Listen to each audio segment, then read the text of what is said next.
नमस्कार दोस्तों, this is संकेत। तो थंबनेल से आपको पता चल गया होगा कि आज हम किस स्टॉक के बारे में एनालिसिस करने वाले हैं। ये हमारा जो स्टॉक है वो इंडियन रेलवे सेक्टर का बहुत इंपॉर्टेंट स्टॉक है, बहुत मेजर स्टॉक है। इसका नाम है Indian railway finance corporation limited, IRFC बोलते हैं इसको। तो इसी के स्टॉक के बारे में हम यहाँ पर आज के दिन थोड़ी सी एनालिसिस करने वाले हैं। समझेंगे कि ये स्टॉक इतना ज़्यादा नीचे क्यों गया है और पिछले एक साल में 2023-24 में हमें इतना बढ़िया रिटर्न कैसे यहाँ पर देखने के लिए मिला था। देखिए यहाँ पर अगर मैं दिखाऊँ आपको, तो ये जो स्टॉक है वो हमें 2023, मतलब यहाँ पर अगर मैं मेजर करूँ तो मार्च 2023 से लेकर जुलाई 2024 तक हमें इसने 800% की रिटर्न दिए। लगभग 800% के, मोर देन 800% की रिटर्न हमें इसमें देखने के लिए मिल गए। मतलब यहाँ पर अगर आप 1 लाख रुपए लगाते तो इसी 1 लाख रुपए का आपका होता है यहाँ पर 8 लाख रुपए। 8 लाख मतलब 800% की ग्रोथ सिर्फ एक साल में आईआरएफसी ने दिखाई है। बट अभी क्या हुआ लास्ट क्वार्टर में, या फिर अगर मैं बात करूं तो लास्ट 9 मंथ में यहाँ पर क्या हुआ है कि स्टॉक जो है वो अपने ऑल टाइम हाई से, मतलब यहाँ पर अगर ऑल टाइम हाई दिखाऊं आपको तो 229 का ऑल टाइम हाई बना। वहीं से स्टॉक जो है वो डाउनफॉल यहाँ पर स्टार्ट हो गया सीधा। अभी 50% नीचे आ गया स्टॉक, 50% के आसपास। मतलब यहाँ पर अभी स्टॉक जो ट्रेड कर रहा है वो 120 के आसपास ट्रेड कर रहा है। मतलब 100 पॉइंट स्टॉक नीचे आया। 50% ये जो स्टॉक है वो पिछले 9 महीने में नीचे आया। तो ये स्टॉक इतना ज्यादा नीचे क्यों आया है, इसी के बारे में आज के दिन हम वीडियो बनाएंगे। और ये स्टॉक कब यहाँ पर हमें यहाँ पर रिकवरी देखने के लिए मिल जाएगी, कब यहाँ पर ये स्टॉक ऊपर की तरफ जाने के लिए देखने के लिए मिल जाएगा, ये हम अभी इसी में देखने वाले हैं। तो यहाँ पर देखिए हमें एक बढ़िया रिटर्न देखने के लिए मिल गया, बट ये स्टॉक इतना नीचे क्यों है, इसकी थोड़ी सी हम फंडामेंटल देखते हैं। तो फंडामेंटल देखने के बाद में हमें ये पता चला है कि इंडियन रेलवे में जो फाइनेंशियल सेक्टर है, वो फाइनेंस जो प्रोवाइड करता है वो एक ही कंपनी प्रोवाइड करती है, वो है हमारी आईआरएफसी। आईआरएफसी का मतलब ये होता है कि फाइनेंस कॉर्पोरेशन। इंडियन रेलवे में फाइनेंस अगर कहीं से लेना होता है तो वो आईआरएफसी से ही लेते हैं इंडियन रेलवे। तो यहाँ पर क्या हो रहा है कि पिछले कुछ महीनों में, मतलब यहाँ पर अगर मैं दिखाऊँ आपको तो जुलाई से क्या हो रहा है यहाँ पर, तो थोड़ा सा हम इसमें देखते हैं कि इंडियन रेलवे में इनकम सोर्स क्या है। पहले तो ये देखते हैं, तो इंडियन रेलवे का इनकम सोर्स पहला तो क्या है, सेंट्रल गवर्नमेंट बजटरी सपोर्ट। मतलब हमारे यूनियन बजट में जो यहाँ पर हमें एक्सपेंडिचर यहाँ पर अप्रूव होता है, यहाँ पर अभी फरवरी 2025 में कितना यहाँ पर अप्रूव हुआ है, 2.5552 लाख करोड़ रुपए यहाँ पर अप्रूव हुए हैं इंडियन रेलवे के लिए। ये हमारा क्या होगा, यहाँ पर बजट हो गया। उसके बाद में दूसरा यहाँ पर सोर्स क्या है, इंटरनल रिसोर्सेस। इंटरनल रिसोर्स कौन सा आता है, इंटरनल रिसोर्स है हमारे यहाँ पर आईआरसीटीसी के टिकट जो बेचते हैं। उसके बाद में हमारे जो कार्गो से कार्गो जो आता है यहाँ पर, शिपमेंट जो होती है इंडियन रेलवे के तरफ से, रेलवे में जो हम ऑर्डर जो मतलब शिपमेंट जो होती है उसके पैसे आते हैं। ये सब Indian railway resources, internal resources से पैसे आते हैं। तो अभी देखिए जो नेक्स्ट सोर्स है हमारा इंडियन रेलवे का, वो है हमारा extra budgetary source. Extra budgetary source मतलब ईबीआर। ईबीआर का मतलब होता है एक्स्ट्रा बजटरी सोर्स। मतलब इंडियन रेलवे जो है वो बाहर से लोन ले रही है, मतलब एक्स्ट्रा पैसा ले रही है, एक्स्ट्रा रिसोर्स वो ले रही है। वो कहाँ से लेती है, आईआरएफसी से लेती है। इंडियन रेलवे कभी भी अगर लोन लेना हो तो वो आईआरएफसी से लेता है। तो ये दोनों की हमें कोई जरूरत नहीं है, क्योंकि ये तो इंडियन रेलवे को पैसा जा रहा है, बट हमें चाहिए एक्स्ट्रा बजटरी रिसोर्स। क्यों चाहिए ये, क्योंकि यहाँ से ही पैसा जाता है, आईआरएफसी से यही से पैसा जाता है इंडियन रेलवे के पास। तो हमें इसका ही यहाँ पर क्या करना है, अभी एनालिसिस करना है। तो आपको समझ में आ गया, ये ऊपर का ये बढ़ते जा रहा है। ये जो हमारा जो बजट है, बजट देखिए मैं आपको दिखाता हूँ बाद में कि बजट कैसे यहाँ पर इंडियन रेलवे में बढ़ता जा रहा है, वो हम बाद में देखेंगे। तो अभी प्रॉफिट एंड लॉस देखते हैं थोड़ा सा। यहाँ पर देखिए प्रॉफिट एंड लॉस कितना हुआ है, कि सेल्स मतलब क्या है कि यहाँ पर कितना लोन दिया हुआ है, आईआरएफसी ने कितना लोन रेलवे सिस्टम को दिया, मतलब इंडियन रेलवे को दिया है। तो 2013 में 5,000 करोड़, 2015 में 6,900 करोड़, उसके बाद में 2018 में, मार्च 2018 में 9,000 करोड़, उसके बाद में 2021 में 15,700 करोड़। उसके बाद में देखिए मार्च 2023 में यहाँ पर 23,700 करोड़ दिया है, और मार्च 24 में यहाँ पर कितना पैसा दिया है, 26,600 करोड़ रुपए दिया, बट अभी इसी फाइनेंशियल ईयर में कितना पैसा दिया है? 26,900 करोड़ दिया है। मतलब यहाँ पर देखिए जो पूरे जो साल हमें देखने के लिए मिल रहे हैं, पूरे ईयर में जो हमारा जो सेल्स था, मतलब जो इंडियन रेलवे को जो लोन दे रहा था आईआरएफसी, वो बढ़ते ही जा रहा था, इसीलिए स्टॉक बढ़ते जा रहा था क्योंकि उसकी सेल्स ज्यादा हो रही थी। बट अभी क्या हुआ इसी ईयर में, देखिए मार्च 2024 में 26,600 करोड़ दिया, उसके बाद में टीटीएम मतलब अभी इसी साल कितना दिया? 26,900 करोड़ देता, मतलब लगभग यहाँ पर सेम ही यहाँ पर अमाउंट दिया, कोई बड़ा यहाँ पर अमाउंट दिया नहीं है, सेम अमाउंट यहाँ पर है, लोन उतना ही है जितना मार्च 2024 में, मतलब सेल्स उतनी है जितनी मार्च 2024 में, मतलब कोई भी सेल नहीं हुई है। अभी सेल्स नहीं हो रही है तो कंपनी की ग्रोथ नहीं हो रही है, कंपनी की ग्रोथ नहीं हो रही तो शेयर अपने आप नीचे जाती है, कोई भी सेल्स यहाँ पर नहीं है, तो सेल्स नहीं है इसीलिए मार्केट का जो भाव है वो नीचे की तरफ आ रहा है। ये आपको समझ में आएगा, सेल्स की वजह से एक तो ये इम्पैक्ट पड़ रहा है, क्योंकि यहाँ पर कोई भी इंडियन रेलवे में पैसा ज्यादा जा नहीं रहा है। 26,600 करोड़, उसके बाद में अभी कितना है? 26,900 करोड़, कोई भी यहाँ पर ज्यादा सेल नहीं हुए, 300 करोड़ के आसपास ही सेल हुई है, ज्यादा सेल इसमें नहीं हुई है जब आप कंपेयर करें तो 2024 में। तो ये समझ में आ गया आपको। अभी मैं थोड़ा सा आपको दिखाता हूँ कि प्रॉफिट एंड लॉस में हम कैसे यहाँ पर देखने के लिए हमें कैसे देखने के लिए मिल रहा है। तो 9 मंथ का मैं अगर दिखाऊं तो ये हमारा 31 दिसंबर 2024 का ये चार्ट है, उसके बाद में 31 दिसंबर 2023 का हमें यहाँ पर देखने के लिए मिल रहा है रेवेन्यू। तो यहाँ पर देखिए मैंने अगर यहाँ पर कंपेयर किया तो क्या दिखना है? देखने के लिए मिल रहा है रेवेन्यू फ्रॉम ऑपरेशन कितना है? 20,428 करोड़, ये इस साल का है अभी, मतलब लास्ट इसी साल का 2024 फाइनेंशियल ईयर का। और उसके बाद में ये है हमारा 2023 का 20,170 करोड़। तो इसमें ग्रोथ नहीं हुई है, 20,170 करोड़ से सिर्फ 20,400 करोड़ गया है, मतलब कोई भी ज्यादा ग्रोथ हमें इसमें देखने के लिए नहीं मिल रही है। सिर्फ कितनी ग्रोथ यहाँ पर देखने के लिए मिल रही है? 1.27% ही यहाँ पर हमें ग्रोथ देखने के लिए मिल रही है, कोई भी ग्रोथ नहीं है, एक छोटी सी ग्रोथ है, कोई ज्यादा नहीं, मतलब फ्लैट ही है, कोई बड़ी हमें सेल्स यहाँ पर देखने के लिए नहीं मिल रहा है यहाँ पर। अगर मैं यहाँ पर आपको एक दिखाऊं तो प्रॉफिट बिफोर टैक्स इसमें कितना है? 2.67% है, मतलब यहाँ पर कितना था? 4,694 करोड़ रुपए यहाँ पर प्रॉफिट बिफोर टैक्स था 2023 में। उसके बाद में 2024 में 4,820 करोड़, लगभग उतना ही है जितना पहले था, कोई प्रॉफिट बढ़ा ही नहीं है यहाँ पर। तो प्रॉफिट नहीं बढ़ रहा है तो कंपनी अपने आप जो है वो मार्केट शेयर नीचे जाता है कंपनी का। तो प्रॉफिट नहीं बढ़ रहा है इसके लिए नीचे जा रहा है, सेल्स नहीं बढ़ रही है, सेल्स नहीं बढ़ रहा है तो प्रॉफिट नहीं बढ़ रहा है, प्रॉफिट नहीं बढ़ रहा है तो यहाँ पर ग्रोथ जो है वो कम हो रही है। यहाँ पर प्रॉफिट बिफोर टैक्स कितना? 2.67% है, उसके बाद में प्रॉफिट आफ्टर टैक्स कितना है?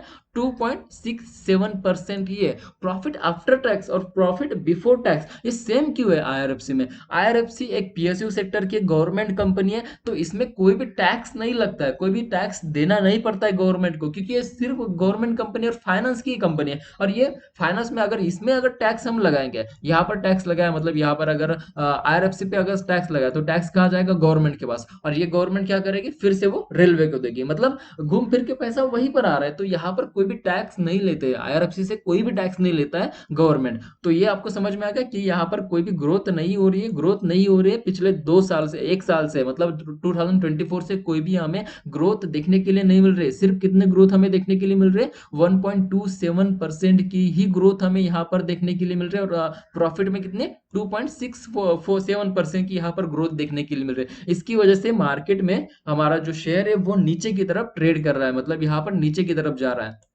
अभी मैं आपको दिखाता हूँ कि ये ग्रोथ क्यों नहीं हो रही है। ये ग्रोथ इसीलिए नहीं हो रही कि यहाँ पर देखिए मैंने ये जो लगाया ये बजट अलोकेशन है रेलवे सेक्टर के लिए। 2020-21 में कितना किया था? 1.6 लाख करोड़ किया था। उसके बाद में 21-22 में कितना किया? 1.1 लाख करोड़। उसके बाद में 22-23 में कितना किया? 1.4 लाख करोड़। उसके बाद में 23-24 में कितना किया?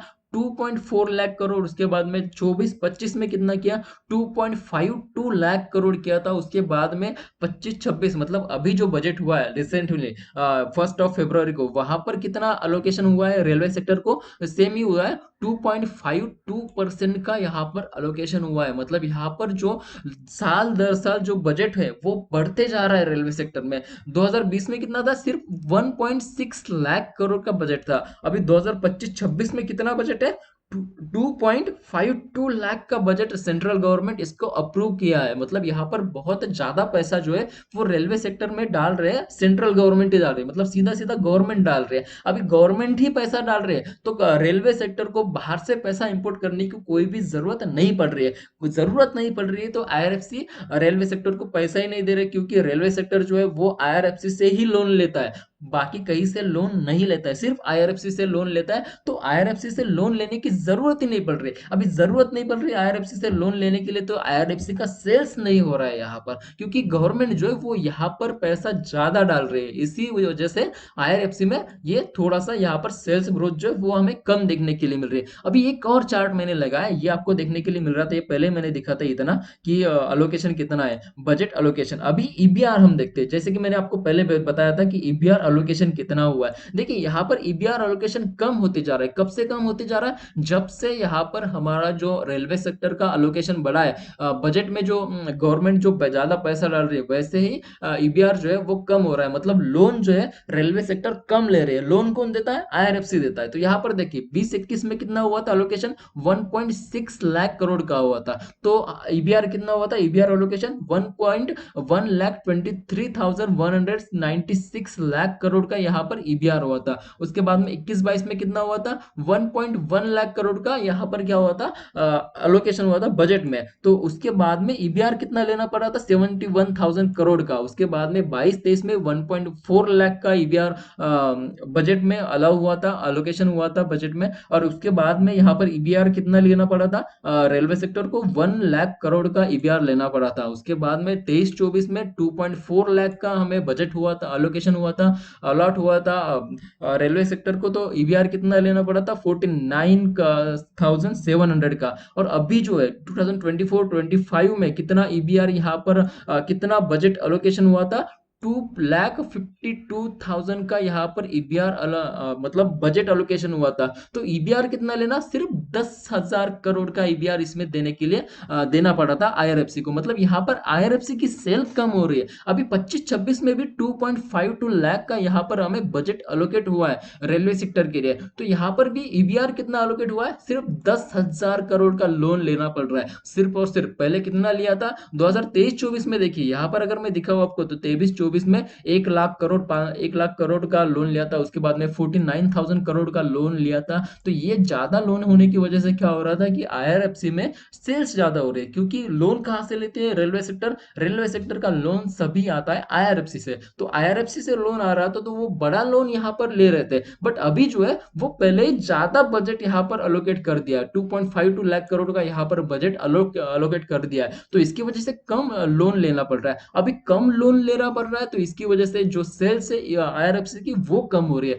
अभी आईआरएफसी की सेल्स कम हो रही है तो यहाँ पर जो मार्केट शेयर का प्राइस है वो कम हो रहा है। देखिए ये दोनों भी गवर्नमेंट ही तय करती है कि कितना देना है। यहाँ पर ये 2.52 लाख करोड़ ये भी गवर्नमेंट ने ही दिया है, और ये 10,000 करोड़ ये भी गवर्नमेंट ने ही दिया है। दोनों भी गवर्नमेंट ने दिया है, बट यहाँ पर कम ज्यादा हो रहा है, मतलब ये ज्यादा बढ़ा रहे हैं। मतलब यहाँ पर अगर मैं बात करूँ तो बजट ज्यादा हो रहा है और उसकी वजह से लोन कम लेना पड़ रहा है। अभी लोन कम लेना पड़ रहा है तो इसकी वजह से शेयर जो है वो नीचे की तरफ ट्रेड कर रहे हैं, क्योंकि यहाँ पर कोई भी सेल्स नहीं हो रही, कोई ग्रोथ नहीं हो रही, क्योंकि आईआरएफसी सिर्फ रेलवे सेक्टर को ही पैसा देता है, बाकी किसी सेक्टर को, किसी कंपनी को पैसा उधार नहीं देता है, किसी भी सेक्टर को लोन नहीं देता है, किसी भी कंपनी को लोन नहीं लेता है, सिर्फ नहीं देता है, सिर्फ और सिर्फ रेलवे सेक्टर को ही लोन देता है आईआरएफसी।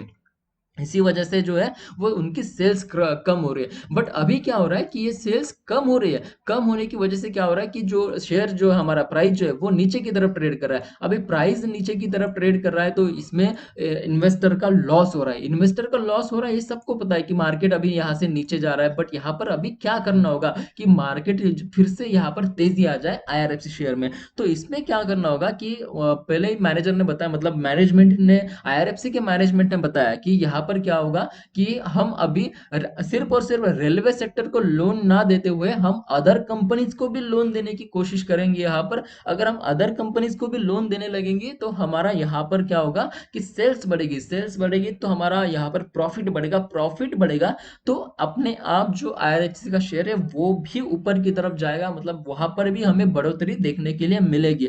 बट ये जो है वो अभी थोड़ा सा टाइम लगेगा इसके लिए, ऐसा मैनेजमेंट ने कहा है कि मैनेजमेंट अभी भी कह रहा है कि हम अदर कंपनीज को लोन देने के लिए तैयार हो सकते हैं या फिर ईबीआर बढ़ा सकते हैं। ईबीआर अगर बढ़ेगा तो भी यहाँ पर मार्केट ऊपर जाएगा, अदर कंपनीज को लोन देंगे तो भी मार्केट यहाँ पर ऊपर जाएगा। बट अगर ये दोनों भी नहीं हुआ है तो मार्केट धीरे धीरे नीचे की तरफ ही ट्रेड करता रहेगा। और अभी जो इन्वेस्टमेंट फर्म जो है, बड़ी इन्वेस्टमेंट फर्म या फिर म्यूचुअल फंड की फर्म जो है वो कह रहे हैं, बड़े बड़े लोग भी कह रहे हैं, इन्वेस्टर भी कह रहे हैं कि अभी जो है मार्केट जो है आईआरएफसी अभी भी नीचे आने की कोशिश कर सकता है। लगभग यहाँ से जो है 50% नीचे आने की कोशिश कर सकता है। 50% मतलब 125 से सीधा ये नीचे 50 से 60% नीचे आएगा, 50 के आसपास आ सकता है। मतलब अभी भी जो इन्वेस्टर का जो मानना है कि उनका जो टारगेट है प्राइस का, आईआरएफसी का प्राइस जो टारगेट उन्होंने रखा है वो 50 के आसपास रखा है, 50 या 60 के आसपास यहाँ पर रखा है। ये जो सपोर्ट आपको देखने के लिए मिल रहा है यहाँ पर उन्होंने प्राइस रखा हुआ है, मतलब यहाँ पर फिर से मार्केट जो है